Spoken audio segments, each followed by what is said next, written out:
I want you to imagine um, a very specific scenario for a second. It's a Friday night, and you are standing on that sticky, soda-stained carpet in the lobby of a crowded movie theater. Oh, I know that smell exactly. Burnt popcorn and floor wax. Yes, exactly. The smell is heavy in the air. And you are standing in a circle with a group of your friends.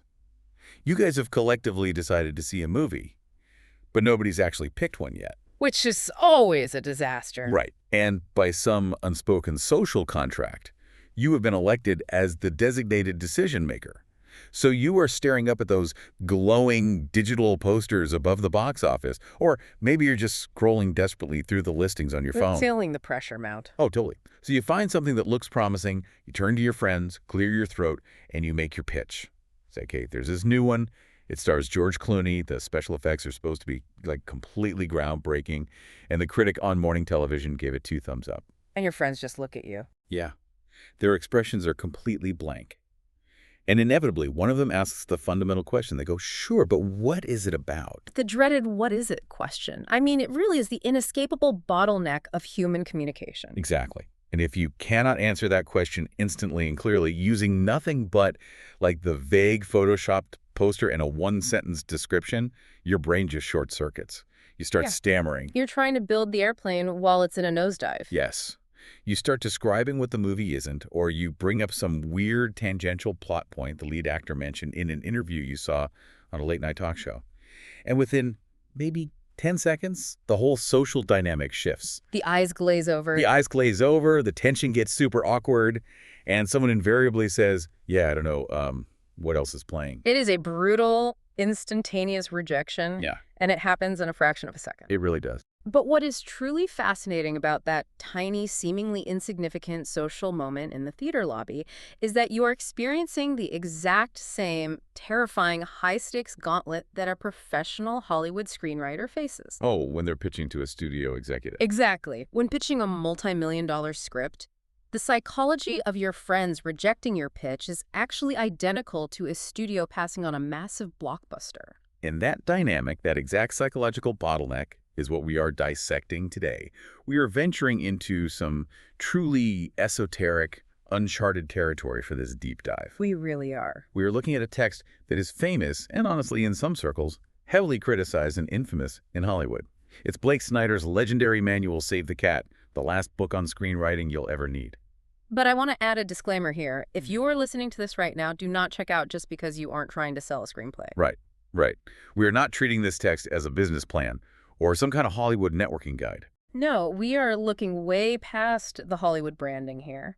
We are going to examine this text as a practical grimoire of human psychology. A grimoire, I love that word for this. Well, it fits, you know. We are going to decode the underlying, almost sacred geometry of what makes stories resonate with the human mind. Because the core premise here is that storytelling isn't just this ethereal, mystical art form where you just wait around for a muse to strike you with inspiration. Right. It's not magic. It is a quantifiable structural science. And it relies on specific, unyielding formulas for a very biological reason, which is that the human brain is hardwired by millions of years in evolution to process information in a certain way. To feel empathy and to understand change through very specific, ancient patterns. Exactly. When a story works, when it moves you to tears or keeps you on the edge of your seat, it is because it obeys the hidden laws of physics that govern human emotion. And when it fails, it is because the creator broke those laws. Plain and simple. So today, we are going to learn how to harness those laws for your own life, your own pitches, and just your own understanding of how the medium manipulates your emotions. It is the ultimate exercise in reverse engineering pop culture. It really is. Yeah. So to understand the universe of a story, we basically have to start at the absolute beginning, right? Yeah. Before a universe can expand and be filled with stars and planets and complex characters, it has to exist as a single, infinitely compressed singularity. Right. In the physics of storytelling, that singularity is what Snyder calls the log line. Which is the answer to the what is it question. Precisely. A functional story does not start with a quirky character sketch or, a brilliant piece of snappy dialogue. It starts with a 1 to 2 sentence pitch. Just 1 or 2 sentences. Yeah. If that foundational singularity is flawed, if the atomic structure of the idea is unstable, the entire universe you try to build out of it will inevitably collapse. So no amount of great acting or expensive special effects can save it. No, it can't save a fundamentally broken logline.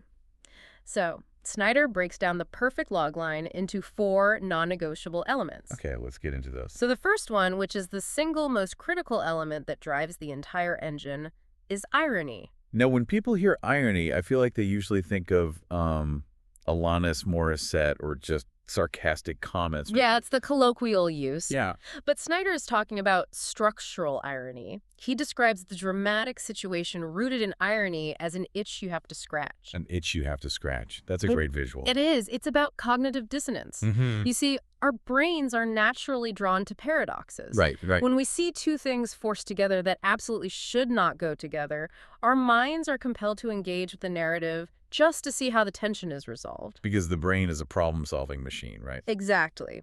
If we connect this to cognitive psychology, the brain craves equilibrium. When you present an ironic premise, you are deliberately knocking the brain out of equilibrium. Right. You are creating a puzzle. Okay, let's look at the classic example he gives in the book, Die Hard. Oh, it's a perfect example. The logline isn't just a cop shoots terrorists in a building. Because that is just a sequence of events. That's not a story. Right. There's no irony in a cop shooting a bad guy. Exactly. The irony comes from the collision of motives. You have a tough, blue-collar New York cop who flies to Los Angeles for this really mundane, highly personal goal. He just wants to fix his broken marriage at his estranged wife's corporate Christmas party. Right. But that mundane, intimate goal violently collides with an extreme global threat. Heavily armed international terrorists take over the building. The irony is the glue there. It is the friction between the macro and the micro. Wow. Yeah. If you look at another massive hit, Pretty Woman. Oh, good one. Think about the irony there. A ruthless, emotionally deadened corporate raider whose entire life is built on exploiting vulnerabilities. Right. Falls in love with a street-smart escort he hires for the weekend. The irony promises conflict before you have even written page 1. And if there is no irony? Then there is no tension. It is just a flat line. Okay, so that's irony. The second element Snyder insists on is that the logline must provide a compelling mental picture. Yes. It cannot rely on abstract concepts. It has to promise specific, tangible imagery. And he argues that the secret weapon here is the use of targeted adjectives, right? Adjectives are the directors of the audience's imagination. Because if you just tell someone a noun, their brain has to do way too much work to contextualize it. Right, so think about a hypothetical buddy comedy called Ride Along. Okay. If your logline is just a teacher goes on a police ride-along with a cop. The brain flatlines. Totally flatlines. It is too generic. There's no movie playing in my head when you say that. But if you inject the right adjectives, the entire movie blossoms instantly. So if we say a risk-averse, highly neurotic teacher goes on a ride-along with a trigger-happy, overprotective cop. See, suddenly I do not just know the plot, I can literally see the physical comedy. Yeah, I can hear the arguments in the squad car. I can feel the friction. The adjectives dictate the precise flavor of the conflict. And those adjectives naturally imply the third and fourth elements of the logline, which are audience and cost and a killer title. Right. So the logline must implicitly tell the buyer who this movie is for. Exactly. Whether that buyer is a studio executive with a checkbook or just your friend in the movie theater lobby deciding how to spend their Friday night. It tells them what the tone is and what it will cost to make. And the title has to deliver that concept with absolute clarity. He points out that a title like Legally Blonde is an absolute masterclass in this. Oh, it really is. Yeah. In just 2 words, it gives you the irony. The stereotype of a superficial blonde entering the rigorous intellectual world of the law. Yep. It gives you the tone, the mental picture, and the target audience all at once. It is incredibly efficient. So once you have this highly compressed singularity, this perfect one-sentence pitch, Snyder demands that you take it out of your notebook and subject it to a brutal real-world test. The civilian test. Yes. You have to test market it on what he calls civilians. People who are not writers, people who frankly do not care about your feelings. You pitch it to strangers. And he is notoriously ruthless about this process in the text. He says you should pitch your idea to the person standing behind you in line at the coffee shop. Which is terrifying. It's so scary. And you have to watch their physical reaction, not just listen to what they say. Right, because people will be polite. Exactly. If their eyes drift away to the pastry case, or they subtly check their watch, or they just give you a polite nod and say, oh, that sounds nice. Your idea is completely dead. Dead in the water. You have lost them. You have to capture their raw, involuntary attention before you invest months writing a single word of the script. It is a terrifying crucible for a creator. It strips away all the illusions of grandeur. Okay, but this is exactly where a massive wave of resistance hits me, and I imagine it hits a lot of people listening to this deep dive who consider themselves artists or creators. I can totally see why. Because when I read the section on testing the logline and engineering irony, a big part of me felt repelled by it. Because it feels calculated. Yeah. Isn't this just soulless corporate marketing? We're talking about art here. We're talking about human expression. Right.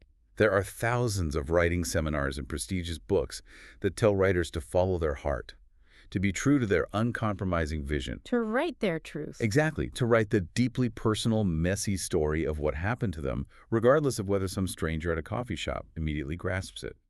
Why should an artist treat their deeply held emotional truth like a plastic toy being focus grouped in a corporate boardroom? That is the instinctive, romantic defense of the artist. It is a very natural reaction. We are taught to revere the misunderstood genius. We really are. But what makes Snyder's approach so radical and frankly so philosophical is how he completely reframes that resistance. How so? He argues that the follow your vision at all costs mentality, when it's divorced from a clear, compelling logline, is actually an act of deep, unexamined selfishness. Selfishness. Wow, that completely flips the script. How is personal expression selfish? Because it assumes that your personal experience is inherently fascinating to a stranger without you having to do the rigorous, painful work of translating it into a language they can actually understand. Oh. Yeah.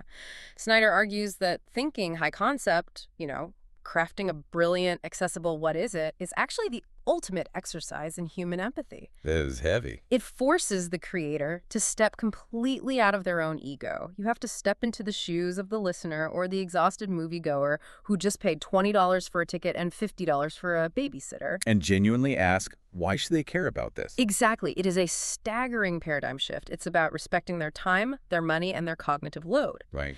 If you refuse to shape your vision into a universally resonant frequency, you aren't being an uncompromising artist. You are just talking to yourself in a crowded room. You have to translate your personal vision into a universal architecture that a stranger can actually inhabit. Yes, perfectly said. I completely see that now.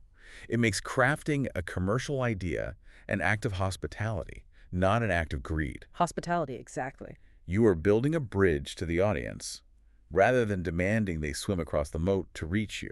I love that analogy. So let's assume you have successfully built that bridge. You have the genetic code, the perfect log line that makes the stranger at the coffee shop lean in. Okay. The next step is figuring out what species of story you are actually raising from that DNA. And this brings us to a radical redefinition of the concept of genre. This is where we have to discard almost everything we have ever been taught about how stories are categorized. Right, because when we usually think of genres, we think of the broad, generic tabs on a streaming service algorithm, right? Like romantic comedy, epic, sci-fi, action, biography. And Snyder argues that those traditional categories are completely, utterly useless to a storyteller, or frankly, anyone trying to analyze a narrative. Because knowing a movie is a comedy doesn't tell you anything about how the internal engine of the narrative works. Right. It just tells you the paint color of the car, it tells you the intended emotional reaction, but it tells you nothing about the mechanics of how to actually achieve that reaction. So Snyder did something incredibly ambitious here. He looked at the entire history of cinema, stripped away the costumes and the settings, and categorized every movie ever made into 10 esoteric story types based entirely on primal psychological rules. It's amazing. Let's explore some of the most fascinating tribes he identifies. The first one he outlines is called Monster in the House. Oh, a classic. The rules for this tribe are as ancient as human consciousness itself. To qualify as a monster in the house story, you only need 3 specific mechanical components. Okay, what are it? A monster, a confined space, which serves as the metaphorical house, and a sin that has been committed. A sin. Usually, it is a sin of greed, arrogance, or some sort of carnal transgression. And that specific sin is the catalyst that summons or awakens the monster. He gives some incredibly diverse examples in the book to prove this point. Jaws, Alien, and Fatal Attraction. On the surface, Those are an adventure film, a sci-fi thriller, and a domestic drama. But under the hood, they're the exact same engine. Exactly. In Jaws, the confined space is the island town surrounded by water, the monster is the great white shark, and the sin is the mayor's capitalist greed. Right, keeping the dangerous beaches open for summer tourist dollars. The town's greed summons the punishment. And if you look at Fatal Attraction, the mechanics hold up perfectly there too. The confined space is the fragile family unit. The monster is the woman scorned, driven to violence. And the sin, obviously, is the husband's infidelity. The sin invites the monster into the house. Why does this specific triad of elements work so consistently across completely different eras and settings? If we trace this back to evolutionary biology and the birth of narrative itself, this genre boils down to the most primal survivalist urge imaginable. Which is, Don't get eaten. right? It is literally the first story early humans ever told around a fire. There's the dark, confined cave, the unseen predator outside, and the moral warning to the tribe not to wander off or break the rules of the community lest you summon the beast. It works universally because it bypasses our intellect and speaks directly to our amygdala. Absolutely. Another fundamental tribe he identifies is the Golden Fleece. This is your classic road trip or quest movie. Right. A hero goes out on the road searching for one specific, tangible thing, but winds up discovering something completely different. Themselves. Exactly. Themselves. The crucial hidden mechanism in the Golden Fleece is the illusion of mileage. The physical journey, the actual miles traveled, and the external obstacles, they are not the actual plot. No, the external journey is merely a physical vehicle designed to force an internal journey. The way the hero changes internally, synthesized through the specific milestones and the bizarre people they encounter on the road, is the actual plot. Which leads to the mind-bending realization that Star Wars, The Wizard of Oz, and the 1980s Steve Martin comedy Planes, Trains, and Automobiles are all exactly the same movie. They really are. They belong to the exact same tribe. They are all Golden Fleece stories. The heroes are ostensibly searching for a rebel base, a wizard to get them back to Kansas, or a way home for Thanksgiving dinner. But the physical destination is completely irrelevant. What they actually find is their own courage, their own heart, or their own capacity for selfless friendship. And speaking of friendship, that brings us to what might be Snyder's most insightful categorization, the tribe of buddy love. Oh, this one is fascinating. He has this brilliant subversive take on this genre. He argues that the classic buddy movie is, structurally and emotionally, just a love story in disguise. This completely changed how I view romantic comedies. Mm. He points out that in buddy love, you have two halves of a whole who initially despise each other. And they have to hate each other at the start. Otherwise, there is no friction, no conflict to drive the narrative. Right. But through the crucible of their shared adventure, they slowly realize they need each other to survive. And Snyder flips the paradigm entirely here. He says that all romantic comedies, all traditional love stories, are just buddy movies with the added potential for sex. The mechanics are absolutely identical. It is a stunning synthesis. Rain Man, Lethal Weapon, Finding Nemo, those are classic buddy love movies. But so is When Harry Met Sally or How to Lose a Guy in 10 Days. Exactly. The structural beats, the arguments, the breakups, and the reunions are identical. At its core, this try is exploring the universal human realization that we are fundamentally incomplete on our own. And it dramatizes the agonizing, terrifying process of surrendering our individual ego to merge with someone else. Then we have the institutionalized genre, which shifts the focus away from the individual and looks at the macro. Right, this tribe explores the dynamic of the group versus the individual. It asks the terrifying sociological question, who is greater, the individual or the collective? And does joining the institution require sacrificing your soul? Mechanically, these stories are almost always told through the perspective of a newcomer, a virgin to the group. Think of Tom Hulce's character pledging the fraternity in Animal House. Or Jane Fonda entering the corporate office in 9 to 5. Or even Keanu Reeves entering the digital construct in The Matrix. The newcomer acts as the avatar for the audience. They ask the naive questions that we need answered in order to understand the bizarre, often corrupt rules of this new world. Exactly. Now, once Snyder outlines these 10 tribes, he drops a massive bombshell regarding how they are used in the industry. He calls it Hollywood's dirty little secret. The secret being that if you want to succeed in storytelling, you have to know these genres so perfectly, down to their molecular structure, that you can give the audience the same thing, only different. Yes. Give me the same thing, only different. He flat out states that the blockbuster franchise, The Fast and the Furious, is structurally just the 1990s surfer heist movie Point Break, but with street racing cars instead of surfboards. It's undeniably true. He also argues that Monsters, Inc. is structurally identical to the buddy comedy mechanics of a dozen other films. It is a startling realization when you first see the blueprints overlaid on top of each other. It really is. But wait, if I am a writer and I take the exact beat-for-beat structure of Point Break, and I just swap out the surfboards for cars, or I take Die Hard and put it on a bus like they did in Speed, Right. aren't I just a hack? Where is the line between tapping into ancient structural physics and outright plagiarism? Doesn't this prove the cynical argument that there are no original ideas left? This raises a profound philosophical question about the very nature of originality. Snyder reframes this completely, moving it away from the concept of theft and placing it firmly in the realm of physics. Physics again. Yes. He argues it is not plagiarism, it is gravity. These specific story templates exist, and they have repeated across cultures for thousands of years because they map directly onto human psychological needs. So they are successful because they satisfy an ancient, hardwired craving for order and resolution in the human brain. Precisely. You literally cannot escape them if you want to be understood. You cannot break the laws of gravity. If you try to ignore gravity, your airplane crashes. But understanding gravity intimately allows you to build a completely new type of airplane. That makes perfect sense. True originality does not mean ignoring the foundational templates of human psychology. No, it means understanding the deep ancient tradition you are participating in and iterating on it. Snyder points out that Jaws is really just the ancient Greek myth of the Minotaur. The monster in the maze requiring a human sacrifice. Exactly, just updated for a modern, post-war audience. When avant-garde creators try to be completely original by aggressively ignoring these forms, they usually end up creating something that human beings simply cannot intuitively process. It becomes noise rather than music. Exactly, it's just noise. Okay, so we have established the DNA in our logline. We've selected the evolutionary species in our genre. Now we need the specific biological organism that is going to carry the entire weight of this universe on its shoulders. We need the avatar of the theme. We need the hero. And Snyder establishes a very strict hierarchy here.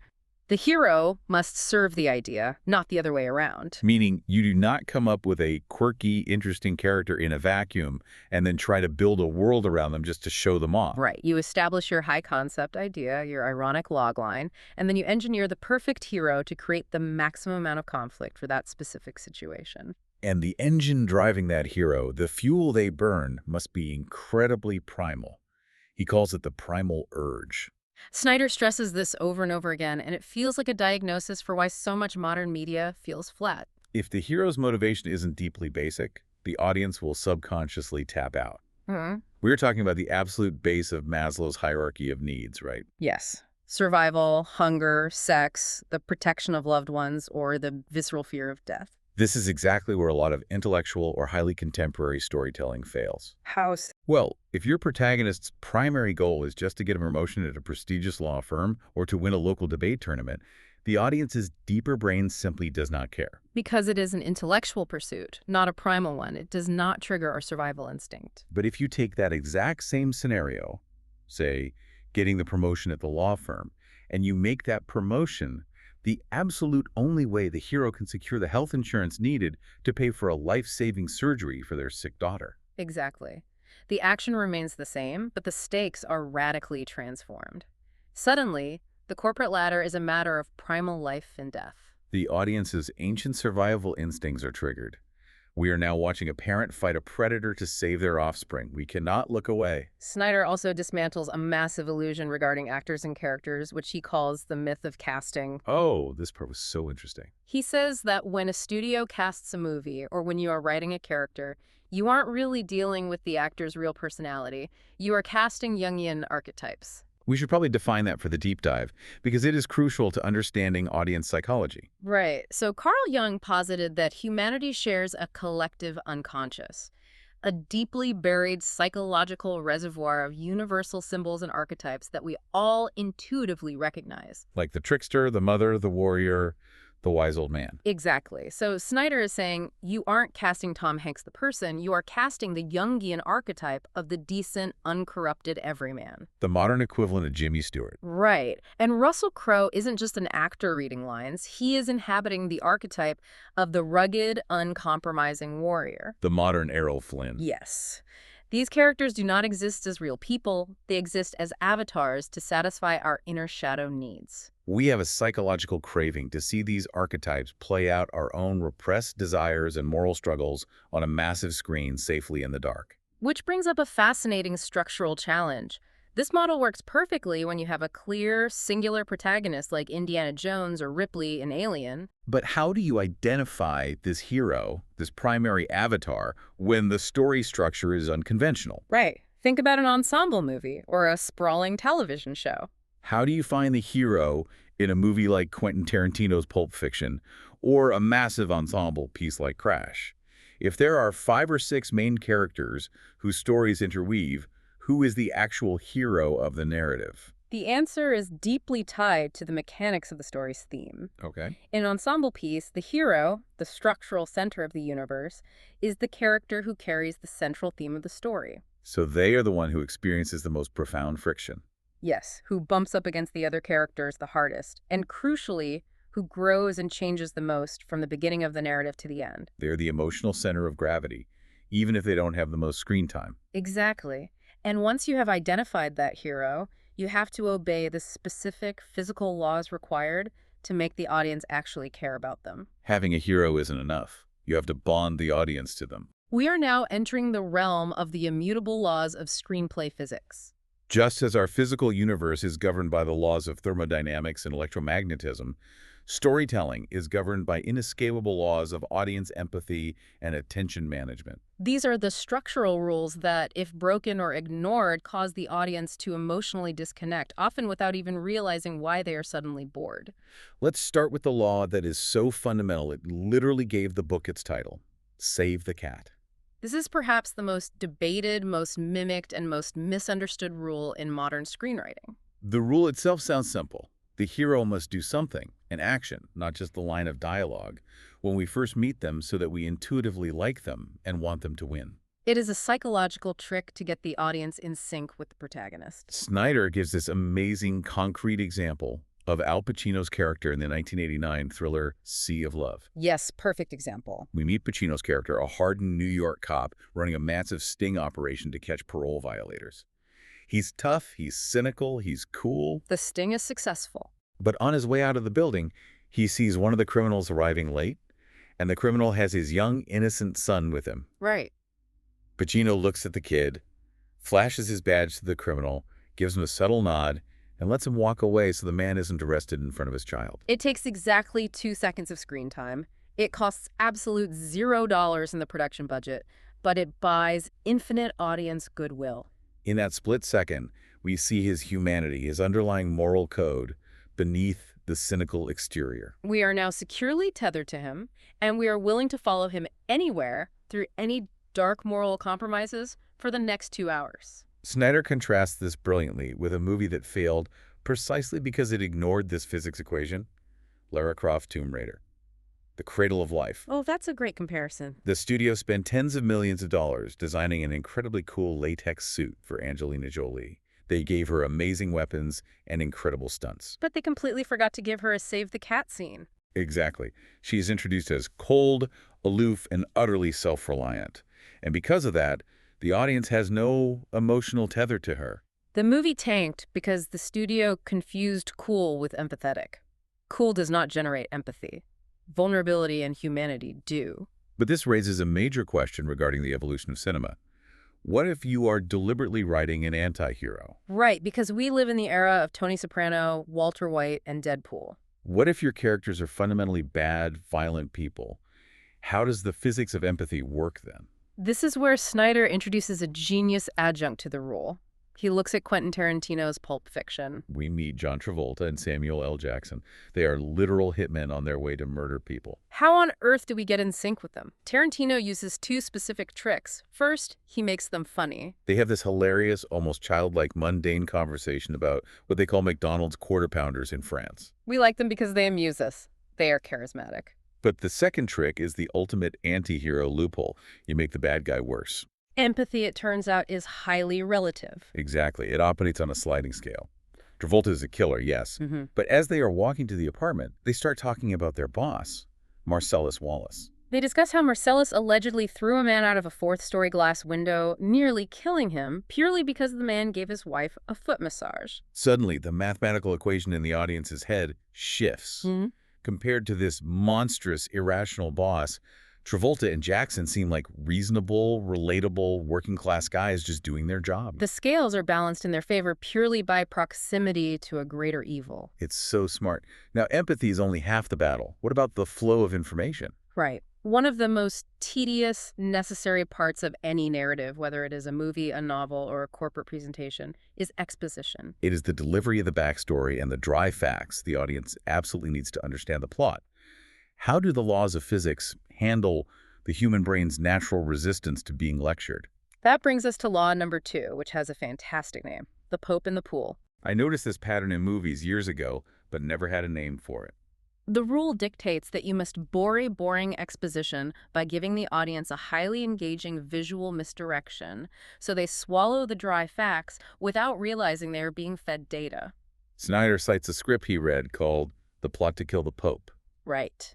There is a massive, incredibly boring data dump of exposition regarding the layout of the Vatican and the conspiracy details that absolutely has to happen. But the writer brilliantly set the scene in the Vatican courtyard pool. It is a masterful cognitive trick rooted in distraction. The Pope is swimming vigorous laps in a bathing suit, while the Vatican officials are walking alongside the pool, delivering the exposition. The audience is so distracted by the bizarre, culturally unexpected visual of the Holy Father in swimwear that their critical, resistant mind just shuts down. The heavy plot details slip right past their cognitive defenses and deposit directly into their subconscious. We see this everywhere once you know to look for it. Oh, absolutely. It's why Aaron Sorkin uses the famous walk and talk. The kinetic movement of walking down hallways distracts you from the fact that you are just listening to a lecture on political policy. Or Christopher Nolan in Inception. Having characters explain the incredibly dense rules of dream sharing while an entire Parisian cafe is literally exploding in slow motion around them. The spectacle masks the lesson. Which leads us to a law concerning the trajectory of the characters themselves. Law number 3, the Covenant of the Ark. This law dictates the trajectory of character evolution, and it states a very specific rule. Every single character in the narrative must change over the course of the story, except the bad guys. This is a fascinating psychological observation. Why don't the bad guys change? Why are they excluded from the Covenant? Because the refusal to change is precisely why they are the bad guys, and it is the structural reason why they ultimately lose. In the physics of storytelling, which closely mirrors the brutal psychology of real life, survival requires adaptation. The good guys are those who are willing to accept the painful, terrifying necessity of internal transformation. They let go of their flaws. The bad guys are rigid. They cling desperately to their old worldviews, their old methods of control, and their arrogance. The universe of the story eventually breaks them because they refuse to bend. To succeed in life and in a story is to be able to transform.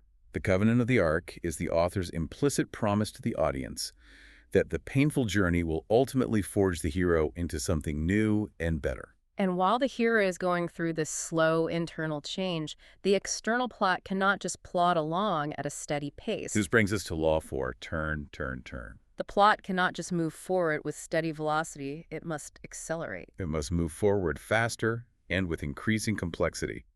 The grip of the antagonist must tighten like a vice, squeezing the hero harder and harder until the climax. If a story is just a sequence of events happening at the exact same pace and intensity, it feels dead even if those events are explosions. I want to circle back, however, to your earlier resistance. Oh, about the marketing aspect. Yeah. When we were discussing the log line, you felt like it was manipulative marketing. Yeah. Now we are discussing laws like Save the Cat or The Pope in the Pool, which are explicitly designed to hack the audience's attention. Do you still feel that resistance? Isn't there a strong argument that these are just artificial, cynical tricks to make the audience compliant? I really struggled with that as I read through this section. Yeah. It does feel like a magician's sleight of hand designed to bypass the brain's security system. Right. But reading Snyder's breakdown and applying it to movies I deeply love, I started to see it differently. Empathy isn't a given right for a creator. It has to be earned. Yes. The say the cat rule isn't manipulation. It's the story's handshake with the listener. It is once again the ultimate act of authorial care. If you don't give the audience a concrete behavioral reason to care about a person, you aren't respecting their emotional bandwidth. You are demanding they care purely because you wrote it, which is incredibly arrogant. These rules aren't tricks. They are the required language of connection. That is a profound realization, and it really bridges the gap between art and science. These laws of physics aren't cages meant to restrict the artist. They are the required parameters for emotional resonance. You cannot paint a masterpiece without a canvas. So, we have established the laws of physics. We know how the gravity of empathy works and the velocity of the plot. Now, how does time actually flow in this universe? How do we measure the days and the emotional shifts? We have arrived at the absolute master template, the sacred geometry of storytelling. The Blake-Snyder beat sheet, famously known as the BS2. This is where Snyder's analytical reverse engineering approach reaches its absolute zenith. He proposes a 15-beat map that dictates the exact rhythm, pacing, and emotional shifts of a satisfying narrative. It is an unyielding structure, and Snyder argues that rather than stifling creativity, it actually works as a pressure relief valve for writers. You no longer have to stare at a terrifying blank page wondering what is supposed to happen next. You just have to fill in the 15 beats with your unique vision. Let's explore the most crucial beats, because they map perfectly onto the human experience. First, beat 2, which happens exactly on page 5 of a standard script, the theme stated. Usually within the first 5 minutes of a film, a minor character, rarely the protagonist, will pose a question or make a seemingly offhand statement to the hero. Something like, family is more important than money, or you can't run from your past forever. The hero usually scoffs at it or ignores it, but that statement is the thematic DNA of the entire movie. The rest of the story is a massive structural argument, attempting to prove or disprove that exact statement. It is the hypothesis of the narrative. Then, right on page 12, we hit beat 4, the catalyst. This is the moment the old world is irrevocably destroyed. And Snyder points out something beautiful and deeply true about human nature here. Life-changing events, the catalysts that force us to grow, almost always come disguised as bad news. Getting fired, getting dumped, a terrifying medical diagnosis, a home invasion. Human beings seek homeostasis. We do not change unless we are forced to. The hero's comfortable world must be shattered, because this destruction is the only thing that can force them off the couch and onto the path of transformation. Following the catalyst, the hero usually resists the call, debating what to do. But eventually, they cross the threshold into the second act. And from pages 30 to 55, we enter beat 8, fun and games. I absolutely love this beat. Snyder calls it the promise of the premise. This is the core reason the audience bought the ticket. This is where all the memorable trailer moments live. If the movie is about Bruce Willis fighting terrorists in a skyscraper, the fun and games section is where we see him crawling through air vents, making wisecracks, and outwitting the bad guys one by one. If it's Jim Carrey acting like God and Bruce Almighty, this is where he's parting his tomato soup like the Red Sea and lassoing the moon. The true life-or-death emotional stakes haven't fully tightened like a vice yet. The audience is just enjoying the pure spectacle of the log line coming to life. But the fun and games cannot last forever, or the narrative loses its tension. That brings us to beat 9, which occurs precisely on page 55, dead center of the script. The midpoint. The midpoint is the spike in the wall that strings the clothesline to the entire story. It is a massive shift in momentum. And crucially, it is always a false peak or a false collapse. The hero either gets exactly what they think they want, they get the girl, they steal the money, they defeat the mini-boss, but it's a hollow victory because they haven't learned the theme yet. Or conversely, they lose everything in a false defeat. It is the exact moment the dynamic shifts from fun and games and the turn acceleration really kicks in. Let's dig into the psychology of that false victory. Why is the midpoint often a false peak? Because human beings, when they achieve sudden success without internal growth, become arrogant and complacent. The false victory sets the hero up for a much harder fall, which is psychologically necessary to strip away their ego. Which inevitably drives the hero toward the most important emotional beat in the structure. Beat 11, occurring between pages 75 to 85. The dark night of the soul. This is the darkness before the dawn. It is the moment of spiritual death. The mentor dies, the love interest walks out in disgust, the master plan fails catastrophically. The hero has lost absolutely everything. They are stripped of their ego, their tools, and their allies. In this moment of utter despair, they must reach deep down into the absolute bedrock of their soul to find the synthesis of their external physical journey and their internal thematic journey. To ground this rather heavy, esoteric structure in a very practical, accessible example, Snyder breaks down the Sandra Bullock comedy, Miss Congeniality. It is a perfect illustration of how these profound psychological beats apply even to seemingly lighthearted popcorn films. Yes. Let's map it. The theme stated in Miss Congeniality is posed as a question early on. Can you be a tough, capable professional and still embrace being a woman? Sandra Bullock's character is a hardened FBI agent who aggressively rejects femininity as a sign of weakness. The catalyst disguised as bad news is the terrorist threat to the Miss United States pageant, which forces her against her will to go undercover as a contestant. The fun and game section are all the classic trailer moments. Her stumbling in high heels, the painful beauty makeover, the hilarious water glass playing talent show. And crucially, this is where we must define the B story. In Snyder's methodology, the B story begins exactly when the second act starts. It is traditionally the love story, but more accurately, it is the relationship that carries the theme of the movie. It is the person who helps the hero learn the lesson. Snyder points out that the true B story in Miss Congeniality isn't the romantic subplot with her male FBI partner. The true B story, the thematic core of the movie, is her relationship with the pageant girls themselves. Exactly.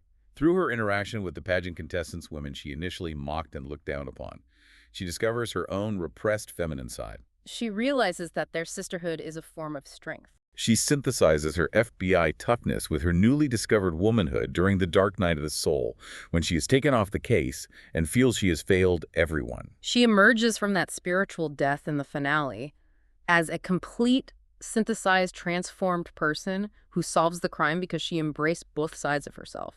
It's a perfect structural arc. But looking at this incredibly rigid 15-beat structure with its exact page numbers and mandated emotional shifts, does this map inherently limit creativity?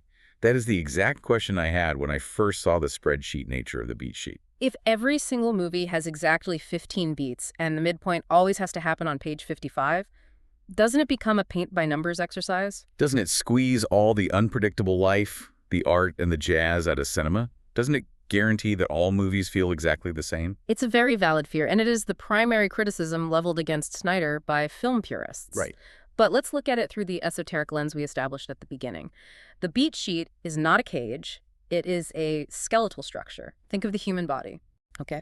An adult human skeleton has exactly 206 bones. Every single one of us has the exact same structural framework. A femur here, a clavicle there. But look at the infinite, staggering diversity of humanity across the globe. No two people look exactly alike, despite having the exact identical skeleton beneath the surface. That is a phenomenal analogy. The skeleton just allows the body to stand up without collapsing under its own weight. Exactly. The beats represent the natural, necessary psychological stages of human transformation. We all experience the sudden catalyst that shatters our daily routine. We all have periods of fun and games when we try something new before the harsh reality sets in. We all experience the arrogant, false peaks of the midpoint in our careers or relationships, and we all must suffer through the spiritual ego death of the dark night of the soul before we can be resurrected as a wiser, more mature version of ourselves. The 15-beat structure isn't an artificial Hollywood invention cooked up in a boardroom to sell tickets. It is a mirror reflecting the fundamental biological rhythm of the human experience. Okay, but what happens when the skeleton is malformed? What do you mean? What happens when the physics are broken and the story just lies there, dead on the page, and the audience is checking their phones? How do we diagnose a story that is bleeding out on the table? That brings us to Snyder's diagnostic tools, which he calls the Is It Broken test. These are highly specific diagnostic checks for when a script, or even a real-life pitch, a marketing campaign, or a corporate presentation falls flat and fails to engage. The first major red flag he identifies is the passive hero. Snyder calls this character Johnny Entropy. Is your hero just dragging their feet, waiting for the plot to happen to them? The hero must be the engine. They must lead the action, driven by that primal urge we talked about. If they're just reacting to the world, letting other characters make the decisions, the audience immediately loses respect for them. We are biologically wired to follow leaders, not passengers. The second diagnostic check is what he calls talking the plot. This is a lethal error. This is when dialogue is used purely to transfer information to the audience, rather than to express character. Snyder gives a hilariously terrible example of bad dialogue. I sure am glad I'm a screenwriter who was born in Chicago and has a fear of heights. Nobody talks like that in the real world. It's unnatural because it completely lacks subtext. Think about the last time you're at a networking event, or maybe on a bad first date. You know how incredibly awkward it is when you meet someone and they just forcefully over-explain themselves? They just list their resume, their traumas, and their life goals in a massive monologue, instead of letting their actions and their natural personalities speak for themselves. When a script talks the plot, it feels just as awkward and artificial. Subtext is everything. In real life, people rarely say exactly what they mean. They talk around it, they deflect, they use sarcasm or silence. Dialogue should be a fencing match, not a Wikipedia entry. Another fantastic, highly practical diagnostic tool he offers is called a limp and an eye patch. Right. This is for when you have a minor supporting character who is necessary for the plot. Maybe they deliver a key piece of information, but they are totally flat and forgettable on the page. Snyder says you have to give them a memorable visual or behavioral quirk, a metaphorical limp, and an eye patch, so they stick in the reader's mind. It's a cognitive trick to instantly convey personality and history without having to write 3 pages of boring exposition about the security guard who opens the gate. And the final, crucial check in the diagnostic matrix: is the bad guy bad enough? We touched on this when discussing the Covenant of the Ark, but it bears repeating because it ruins so many endings. The hero is only as great as the antagonist they overcome. If the villain is weak, incompetent, or easily defeated, the hero's ultimate victory means absolutely nothing. The antagonist must be an immovable wall that forces the hero to dig deeper, pushing them to their absolute physical and moral limits. Fixing these structural issues, however, requires something very difficult from the creator. It requires the ultimate sacrifice. Letting go of ego. Snyder talks about embracing the bullhead mentality. Screenwriting, or any form of storytelling, pitching, or even constructing an argument, is a science of revision. You have to be willing to look at a scene you poured your heart into, admit that it sucks, and aggressively apply the laws of physics to fix it. You cannot be precious about your darlings. You have to subject your personal vision to the uncompromising structural reality of how human beings actually consume and process narratives. So let's pull all of this together and unpack everything we've explored today. We have covered a lot of ground. We really have. We have decoded the infinitely compressed singularity of the logline, learning that cognitive irony and primal stakes are non-negotiable for capturing human attention. We've explored the 10 hidden psychological tribes of genre, understanding that true originality isn't about avoiding templates, but updating ancient evolutionary blueprints. We've defined the unyielding laws of screenplay physics, the empathy equation of Save the Cat, and the cognitive misdirection of the Pope in the pool. And finally, we have traced the sacred 15-beat timeline of transformation that governs every satisfying narrative. And as we conclude this deep dive, I want to pass it to you for a final thought. I want to leave you with a philosophical mirror to look into. Okay. If these rules, these rigid beats, these primal urges, and these requirements for ego death are truly rooted in the deepest architecture of human psychology, then they do not just apply to the blockbusters playing at your local multiplex. They apply directly to the ongoing story of your life. Exactly. Look at your current situation right now. Are you clinging rigidly to your old world, refusing to accept the catalyst moment that is trying to force you to grow? Are you currently enjoying the careless fun and games of a new relationship or a new job, willfully ignoring the rising stakes? Or are you suffering through a brutal dark night of the soul, feeling like your ego has been shattered and all is lost? The ultimate beauty of this esoteric grimoire is that if you know what beat you are currently in, you do not have to despair. Because you know exactly what the underlying structure of the universe requires you to do, to turn the page, synthesize your lessons, break into your third act, and reach your finale. So the next time you are standing in that theater lobby, smelling the popcorn, staring up at the glowing posters with your friends, wondering what story you want to step into for 2 hours, Maybe take a second to ask yourself what beat is currently playing out in the movie of your own life.